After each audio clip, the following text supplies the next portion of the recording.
Gracias por continuar con nosotros. Ya estamos de regreso ahora con la entrevista y nos acompaña el doctor Luis Serra del Centro de Investigación para el Desarrollo CIDAC. Vamos a hablar acerca de las energías limpias en México. Muy buenas noches, gracias por estar con nosotros. Buenas noches, Juliana. ¿Y qué le parece si antes le presento la siguiente información sobre expertos que aseguran que nuestro país no se encuentra preparado para afrontar el cambio climático? Después de esto regresamos con la entrevista. A pesar de que México emite solo el 1.4% de los gases de efecto invernadero alrededor del mundo, su vulnerabilidad es muy alta ante sus consecuencias. Esto debido a su cercanía con el Trópico de Cáncer y a la gran cantidad de litorales que posee. Esto según lo expresado por el titular de la Secretaría de Medio Ambiente y Recursos Naturales, Juan José Guerra Booth. Los efectos del cambio climático en México han ocasionado pérdidas de más de 285 millones de pesos, por lo que es urgente que tome acciones para combatir estos efectos. A pesar de que México se comprometió a generar el 35% de electricidad mediante energías no fósiles para este 2024, actualmente solo se produce el 20.6% y al no considerar la energía que producen las plantas hidroeléctricas, la generación bruta de electricidad solo es de poco más del 7%, por lo que se considera que el país no se encuentra en el camino de llegar a la meta, reportó Gilbert Hill. Gracias, Gilbert. Bueno, pues ya estamos ahora sí de lleno con esta entrevista acerca de las energías limpias. Gracias, Luis, de nuevo por estar con nosotros. Gracias a ti, Juliana. Bueno, la primera pregunta sería, según la Subsecretaría de Electricidad, en México las fuentes de energía limpia hoy generan el 25% de la electricidad. ¿Esto es cierto? Porque no coincide con algunos datos que ustedes tienen. ¿Qué es lo que está sucediendo? Sí, bueno, aquí habría que ver qué dato está dando la Subsecretaría de Electricidad, porque en general lo que se debe tomar en términos de generación bruta de electricidad a partir de energías renovables es la anualización de esta generación. Es decir, las energías renovables son intermitentes, pero además estacionales. No siempre hay viento y no siempre hay la misma intensidad de sol. Entonces, habrá que ver si esa cifra es la anualizada. La que nosotros dimos en un blog de un periódico de circulación nacional es una cifra anualizada con base en los datos de la Secretaría de Energía del balance del sector eléctrico para el 2013, que es la última cifra que está disponible, y entonces esa sería, digamos, la cifra correcta con datos oficiales, los cuales no llegan al 25%. ¿En cuánto estamos hablando más o menos? Estamos hablando que además, para empezar, estamos hablando de menos del 25%, un 22%, pero el problema no es solo ese. El problema es qué estamos considerando como energías renovables. Hay gran pugna por determinar si las grandes hidroeléctricas son o no una fuente de generación renovable. Desde mi punto de vista, no lo son, porque introducen impactos muy dañinos en el ciclo sedimentológico e hidrológico del mismo cuerpo de agua. Es decir, cuando tú generas todo el proceso de establecimiento de una gran presa, de una gran hidráulica, no solo introduces impactos de emisión de gases de carbono y metano, incluso se libera metano por la deforestación que hay en la zona, sino que también se produce un efecto negativo sobre la regeneración del cuerpo de agua donde se establece la hidráulica y la hidroeléctrica, y también el impacto sobre el suelo del cuerpo de agua. Entonces esto hace que el cuerpo no se regenere como lo haría de forma natural y por lo tanto no estaríamos hablando de un proceso renovable como tal. Entonces, si nosotros quitamos a las hidroeléctricas de la parte de generación a partir de renovables de la ¿Ese cifra, porcentaje entonces a cuánto? Ese porcentaje se desploma hasta el 6% más o menos. 6%.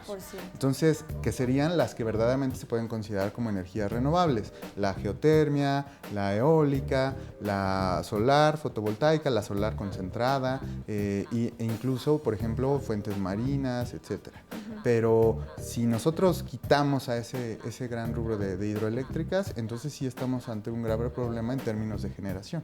Claro, tengo entendido que tenemos un objetivo para el 2024 de generar el 35% de la energía a través de precisamente energías limpias. ¿Cree que esta meta se pueda cumplir? Dudo mucho que haya alguien dentro del sector de las voces de expertos de energías renovables que puedan decir que se va a alcanzar. De hecho, más bien la voz generalizada es que no las vamos a alcanzar. Y más allá de si las alcanzamos o no, también hay una preocupación de fondo que no ha sido, digamos, muy comentada en el debate público sobre...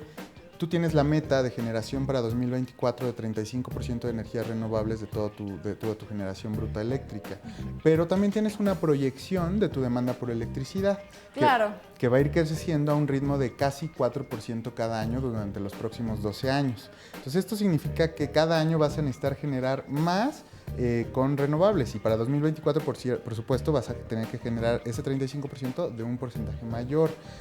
Ahora, ¿cuál es la preocupación? Pues que esto está asociado a la meta de mitigación de emisiones de la Ley General de Cambio Climático, y la cual establece que se tienen que reducir en un 30% para 2020 con respecto a la línea base. Aquí la pregunta es, si incluso hiciéramos un esfuerzo tremendo en políticas públicas por impulsar a las energías renovables, ese 35% va a ser suficiente para apoyar el 30% de reducción en emisiones de gases de efecto invernadero. Ahora, ¿por qué es tan importante apostar por las energías renovables en nuestro país y cuáles serían las consecuencias de no hacerlo? Pues precisamente ante esta declaración del secretario de Medio Ambiente y de Recursos Naturales, el problema estriba en que México es un país altamente vulnerable a los efectos meteorológicos del cambio climático, que en suma desde el año 2000 han ascendido a alrededor de 285,000 millones de pesos. De hecho, la perspectiva es que 1 de cada 5 mexicanos en los próximos 20 años va a estar sujeto a estos efectos negativos de cambio climático. Entonces, la energía en cuanto a su generación y uso contribuye al 60% de las emisiones de gases de efecto invernadero que ocasionan el cambio climático.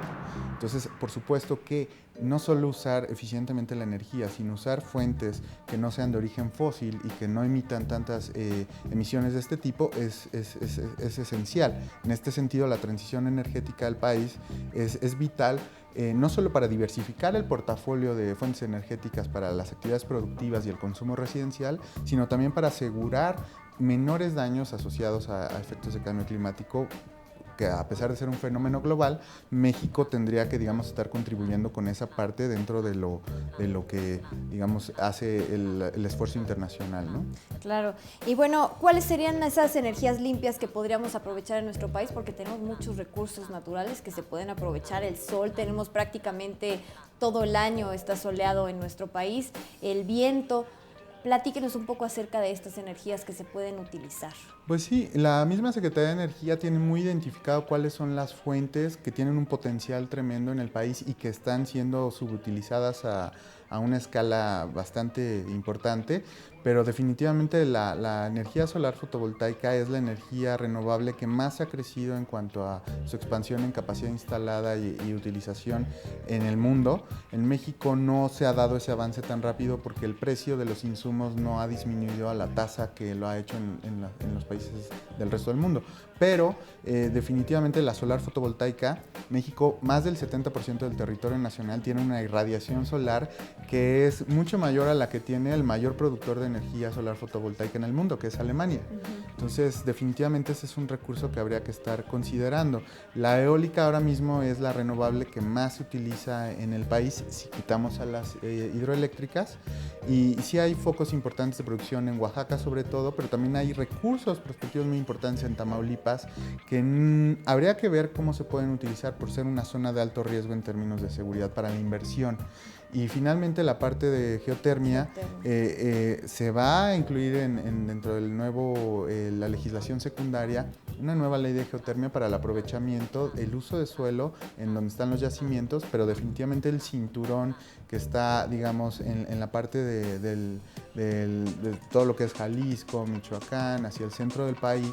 Ese cinturón es muy importante, que está asociado al eje volcánico donde están los campos geotérmicos del país. Entonces esas son las tres, digamos, fuentes renovables que tienen más futuro en el corto plazo, mediano plazo en México, pero esto no deja de lado otro tipo de fuentes como la eólica como le llaman offshore o en zonas de costa, e incluso también el poder marítimo, la energía que viene proveniente de las olas. Ahora, en esta reforma energética aprobada recientemente, ¿se están incluyendo las energías renovables? Mira, Juliana, en el discurso sí, y también si uno considera que el artículo 25 le pusieron la palabra sustentable, pues bueno, podría decirse que sí se incluyen, pero lo que se necesitan son acciones puntuales de apoyo al desarrollo de este tipo de tecnologías. De entrada, lo que sí se ve muy claro es una necesidad, una, digamos, preferencia en el, digamos, dictamen de la reforma energética, ya en el aprobado, de expandir la generación eléctrica a partir de gas natural, ciclos combinados en específico. Esto es definitivamente importante. Bueno, ese está asociado, digamos, a un gas natural específico que es el gas shale, pero el gas natural es ahorita mismo constituye el 45% de la generación bruta eléctrica total del país. Entonces, habrá que ver qué tanto eso impide y bloquea, dado su costo más bajo, su costo relativo más bajo en términos generales con respecto a las renovables, que tanto bloquea el desarrollo de estas energías. Pero sí se necesitan acciones puntuales en la legislación secundaria para impulsar a las energías renovables, que va desde exenciones fiscales, programas, digamos, a lo mejor de certificados de generación con energías renovables y tipo de acciones muy puntuales también en los programas nacionales, como por ejemplo el Programa Nacional del Uso Sustentable de Energía, también la Estrategia Nacional de Energía no contiene acciones, digamos, puntuales, y eso es lo que se necesita para verdaderamente tener un desarrollo hacia la transición energética. Bueno, doctor Luis Serra, gracias por haber estado con nosotros. Y gracias a ti, Julia. Esta es su casa, ya lo saben. Gracias. Nosotros continuamos con más después del corte. No le cambien, regresamos.